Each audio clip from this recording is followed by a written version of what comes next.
मैं Safina Joseph, president नारी शक्ति वुमेन वेलफेयर चैरिटेबल ट्रस्ट, जो एक ट्रस्ट कर्नाटका में शुरू हुआ था बैंगलोर में। रजिस्ट्रेशन हमारी 2016 की है। उसके बाद हम लोगों ने बेलगावी में पूरा काम किया, जहाँ पे हमारी टोटल स्ट्रेंथ है 3 लाख प्लस। 3 लाख प्लस के स्ट्रेंथ में हम लोगों ने वुमेन एम्पावरमेंट में पूरा प्रोजेक्ट करा है। नारी शक्ति न केवल वुमेन एम्पावरमेंट में है, health campaigns, education campaigns, farming में जितनी भी हम लोगों ने अवेयरनेस कैंप्स करे हैं उनके पूरे हमारे पास लिस्टिंग है। और उसके साथ साथ हम महिलाओं को रोजगार भी देते थे। नारी शक्ति न केवल महिलाओं को रोजगार देती थी, उनकी हर आर्थिक परिस्थितियों पे भी काम करती थी। छोटे छोटे वर्कशॉप करती थी जिससे कि उनकी आमदनी बढ़े। इसी दौरान नारी शक्ति ने दिल्ली में आकर, राजधानी में आकर काम शुरू किया।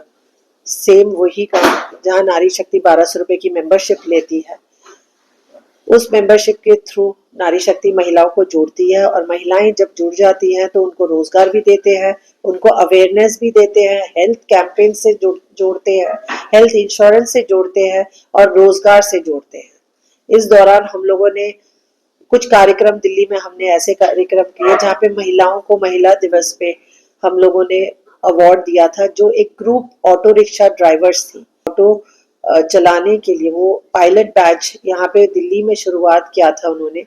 जो ईटीओस के ऑटो चलाती थी उनको हमने सम्मानित किया था कॉन्स्टिट्यूशनल क्लब में।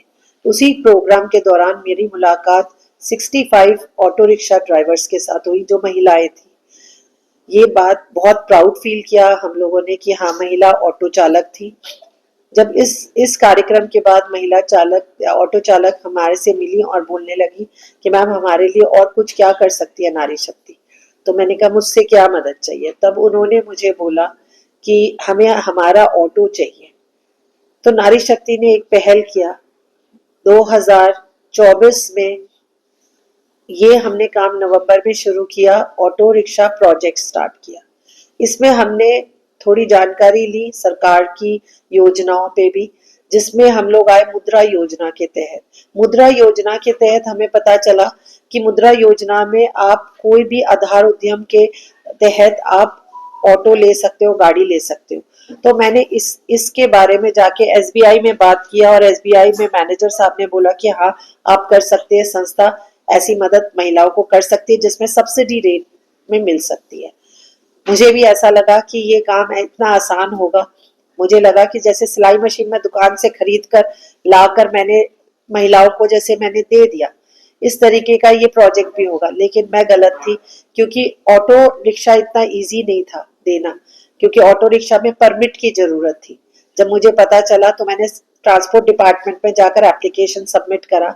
और एप्लीकेशन जब सबमिट करा तो सरकार की तरफ से मुझे, डिपार्टमेंट से कमिश्नर साहब ने मुझे ये आश्वासन दिया कि महिलाओं के कोटा में आपको मिल सकता है, क्योंकि दिल्ली में 1 लाख कैप ओवर हो गया है जिसमें परमिट अवेलेबल नहीं है।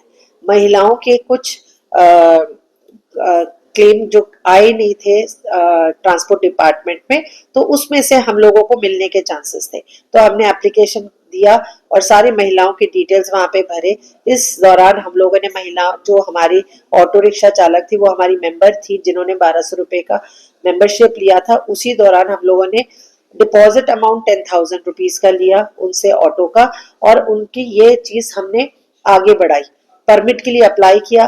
बजाज ऑटो वालों से हम लोगों ने टाई अप करा, जहाँ पे हमें सब्सिडी रेट पे बहुत रीजनेबल अमाउंट पे 3,20,000 के ऑटोज हमें मिलने के, हमें बजाज ने और ओएसएम के साथ हमारा टाई अप हुआ, जिसमें ईवी इलेक्ट्रॉनिक ऑटो, जिसका हमने कार्यक्रम भी किया था जहाँ पे लॉन्च हुआ था। ओएसएम ने ये लॉन्च में कहा था कि मैं दिल्ली जैसे शहर में 2,500 ऑटोज निकालेंगे। और उनकी यही कोशिश है कि वुमेन एम्पावरमेंट में अपनी कंप्लीट सपोर्ट देते हुए उन्होंने हमें ये आश्वासन दिया, और जिसके तहत हमारा विश्वास और बढ़ गया। और हम लोगों ने सारी जो भी अप्लाई नोट्स हमने करी थी, चाहे वो बैंक में हो, बैंक में हमने फाइलें सबमिट करी थी जिसके डॉक्यूमेंट्स हमारे पास पूरे कंप्लीट है। बैंक की रिसीविंग हमारे सारे फाइलों की, जो हमारे को बजाज में, ओएसएम में हमने फाइलें दी है, वो सारी अप्रूवल तो अपनी जगह पे सारी हो रही है, लेकिन हमारे को कमिश्नर जी के यहाँ से जो रेलेवेंट डॉक्यूमेंट्स है उन्होंने अलॉटमेंट लेटर भी हमको दिया है जो मेरे पास यहाँ पर है। और वो अलॉटमेंट, मेरा स्टाफ वहाँ पे 7-8 लोग थे उस वक्त। उसमें महिलाएं कितनी थी, पुरुष कितने थे? महिलाएं 3 थी और 4 पुरुष थे। आपने इसके बाद में संबंधित अधिकारी संबंधित थाने में कोई कंप्लेंट की है? हाँ जी बिल्कुल सर, जिस वक्त ये हो रहा था तो मैंने इमीडिएटली एसएचओ साहब को 4 बजे फोन किया था और मैंने उन्हें फोन करके बोला सर मेरे ऑफिस में इस वक्त ये सारे आए हैं और साथ में कांस्टेबल्स भी हैं। तब उन्होंने मुझे बोला कि क्या मसला है नारी शक्ति का। तो मैंने कहा सर आपको जो भी पूछना है मैं थाने आकर आपको रेलेवेंट डॉक्यूमेंट्स ला कर देती हूँ, पर आप उनको बोलिए वहां से निकलने के लिए। तब भी कोई भी चीज चेंज नहीं हुआ, वो लोग वहां पे 9 बजे तक थे। फिर मैं रात के 12:30 बजे थाने सीधा, मैं ट्रैवल कर रही थी तो मैं सीधा थाने पहुंची और अपनी बात और अपनी कंप्लेन मैंने वहां पर दी। अब संबंधित जो पुलिस अधिकारी उनका क्या कहना है? अभी तक तो कोई न्यूज ही नहीं आया मुझे वहां से, आपको कोई इन्फॉर्मेशन नहीं आई है अभी तक कोई भी। आपने जो कंप्लेंट दिया है इसमें क्या क्या लिखा है? जो कंप्लेन में जो हुआ था, क्योंकि इस वक्त वहां मैं मौजूद नहीं थी तो ज्यादा मुझे कुछ पता नहीं चला, मेरे स्टाफ से जो पता चला था प्योरली हैरेसमेंट था वहां पर। अगर कुछ बातचीत होती तो वहां बैठ के वो लोग मसला सुलझा सकते थे, लेकिन उन्होंने नीचे धरना और वहां बिल्डिंग में शोर शराबा और पूरा ऑफिस में बहुत सारी गंदी बातें कि मतलब वहां पर जो काम कर रहे हैं औरतें, सबके कैरेक्टर पे आवाज उड़ाया उन्होंने। औरतों के ऊपर, मेरी जितनी भी महिला स्टाफ थी और जो पुरुष स्टाफ है उनको बोला है, उनको भी उल्टा सीधा बोला है। और ज्यादातर उन्होंने नारी शक्ति पे इतने सारे एलिगेशंस लगाए हैं विदाउट एनी प्रूफ। अगर देखा जाए जिस टाइम पे हादसा हुआ था, वारदात हुई, वहाँ कितने पुलिस अधिकारी मौजूद थे? 5 से 7। 5 से 7। उनका क्या रवैया रहा है? बहुत हार्श रवैया था। मैं वहां नहीं थी लेकिन मेरे पास मेरे स्टाफ ने कुछ वीडियोस भी भेजे थे जिस तरीके से वो लोग बिहेव कर रहे थे। मेरे से फोन कॉल किया था और मैंने उनसे बोला था मेरे आने तक का वेट करिए, लेकिन वो सुनना ही नहीं चाह रहे थे। वो लेडी स्टाफ को भी बोल रहे थे आप लोग को भी लेकर जाएंगे without any permission of the higher authority. वो ये बोल रहे थे कि आप सारे स्टाफ को हम थाने लेकर जाएंगे। मैम कौन कौन लोग हैं जिन्होंने ये सब घटना को अंजाम? मेरे ऑफिस में एक लेडी आई थी जो अपने आप को महिला समिति संघ की अध्यक्ष बताती हैं। वो, उनका नाम है रजनी कोचर। वो वहां पर आई थी और उनके साथ जो मेरी एक्स एम्प्लॉय थी बरकत थापा और बबीना और सुनीता। बबीना दक्षिणपुरी में रहती हैं, बरकत नोएडा में रहती हैं, जो मेरे यहाँ पर पिछले 6 महीने से काम कर रही थी, जिन्हें 2-3 महीने पहले हमने निकाल दिया गया था क्योंकि कई ऐसी चीजें कंप्लेन लोगों से आ रही थी। बबीना की भी है हमारे पास कि हमारे जितने भी मेंबर्स आ रहे हैं उनसे 15,000 लिए हैं उसने, और लेबर कार्ड के नाम से उन्होंने ये कुछ स्कैम कर रही थी। तो मैंने उसको आगाह किया था कि डोंट डू ऑल दिस, क्योंकि कई ऐसी महिलाएं हमारे पास आके रोई और उन्होंने कार्ड भी दिखाया। इन्होंने उनको बोला कि 15,000 जमा करो, आपका ऑफिस बनाएंगे और आपको बोर्ड लगा देंगे और आपके ऑफिस में आप लेबरों के एसोसिएशन में आप शामिल हो जाएंगे और आपको पोस्ट मिलेगा। 15,000 लिए। कईयों ने अपने कार्ड्स लाकर मुझे दिया और कंप्लेन दिया। तब मैंने बबीना को बुलाया और पूछा तो बबीना को वो बात अच्छी नहीं लगी और उन्होंने वहां जाकर तब आना छोड़ दिया ऑफिस में। लेकिन उन्होंने वीडियो के जरिए आरोप लगाया है कि आप लोगों ने घपला किया है, हमारे पैसे लिए हैं, हमारे पास स्क्रीनशॉट है, हमने लाखों रुपए आपको दिए, ऐसा है क्या? सर अगर उन्होंने बोला है कि हमने पैसे लिए हैं तो हर जो भी 1 रुपए भी हमने लिए उसकी रिसीप्ट है हमारे पास, जो एक क्लाइंट के पास भी है और कई रिसीप्ट हमारे पास भी है।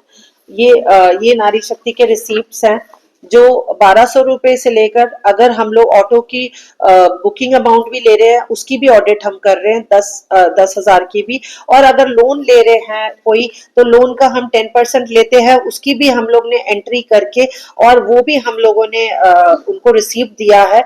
और उसमें ये क्राइटेरिया है कि अगर किसी को बीच में लोन नहीं लेना है तो वो लोग अपना रिफंड ले सकते हैं और वो अमाउंट हमने कईयों को रिफंड भी करा। और 1200 रुपए की जो महिलाएं हैं ये नॉन रिफंडेबल अमाउंट है जो जुड़ जाती है। हमने कई ऐसे चीजें उनके लिए करी है। मेडिकल फ्री मेडिकल कैंप्स करे हैं, बच्चों के बुक्स बांटे हैं, कलर्स बांटे हैं, इसके अलावा राशन बांटा है हम लोगों ने। 1200 रुपए नारी शक्ति में जमा होता है, इससे हम लोग अपनी संस्था को और आगे अच्छा बनाते, छोटे छोटे कैंप्स लगाते, जैसे सैनिटरी पैड कैंप्स हो गया। लेकिन मैडम जो आरोप आपके ऊपर लगाए गए, फिर आरोप क्यों लगाया है, क्या कारण, उनकी आपसे क्या दुश्मनी है कि आपके ऑफिस पर सीधा अटैक किया गया, वो भी प्रशासन को लेके साथ में? सर अभी जो उन्होंने मेरे ऊपर आरोप लगाया है वो प्रूव करे, क्योंकि मेरे पास ऐसा कोई मुद्दा नजर नहीं आ रहा कि मैं उस पर बात कर सकूं। हम जो भी काम कर रहे हैं एवरीथिंग इज ऑन पेपर, कहते हैं पेपर, और सारी चीजें रेलेवेंट है, ऑडिटेड रिपोर्ट है हमारे पास, अकाउंट में कितने पैसे आए, कितने हमने काम किए हैं, क्या करा है, सब चीज है। और नारी शक्ति एक ऑर्गेनाइजेशन है, और अगर उस पे एलिगेशन लगा रहे ये लोग, सिर्फ सफीना जोसेफ पे ही नहीं लगा रहे, नारी शक्ति में जितने लोग जुड़े उन सब पे लगा रहे। वो एलिगेशंस जो वो प्रूव कर दे तो वो एलिगेशंस साबित करे। अगर वो कहते हैं फ्रॉड किया है तो फ्रॉड करने के लिए मेरे पास ये प्रूफ्स नहीं है। अब आप क्या चाहते हैं?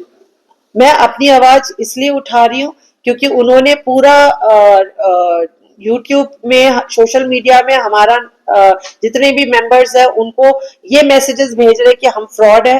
तो अगर किसी को भी अपने पैसे लेने थे या कुछ भी था, 2 साल कोई इंतजार नहीं करेगा नारी शक्ति के लिए। नारी शक्ति का आवाज उठाने के लिए ये सारी पहल उन्होंने कोर्ट कचहरी पुलिस थाने में क्यों नहीं कंप्लेन करी है? आज तक किसी ने कंप्लेन क्यों नहीं करी है? अगर एक्सटॉर्शन के लिए, अगर सिर्फ पैसे के लिए करा है तो भी, क्योंकि कई ऐसे हम लोगों ने देखा है और कईयों का सामना मैंने किया है। इसमें एक काफी पुराने 2-3 साल पहले एक काफी सीनियर सिटीजन थे मनमोहन, उन्होंने भी ये दावा करा था कि नारी शक्ति फ्रॉड है, क्योंकि उन्होंने हमसे 20 लाख एक्सटॉर्ट कर रहे थे। उन्होंने कईयों से पैसे ऐसे एक्सटॉर्ट करे। एक यूट्यूबर है जिसने आपकी खबर चलाई है, हाँ जी, वो आपके और आपके हस्बैंड के बारे में बहुत अलग तरीके से बात कर रहे हैं जी। क्या आप आने वाले वक्त में उनके ऊपर कोई लीगल एक्शन लेने की तैयारी कर रहे हैं? जितने भी लोग उस दिन आए थे उन सबके ऊपर डेफेमेशन का मैं केस फाइल ऑलरेडी कर चुकी हूँ, उनके पास नोटिस भेज दिया गया है।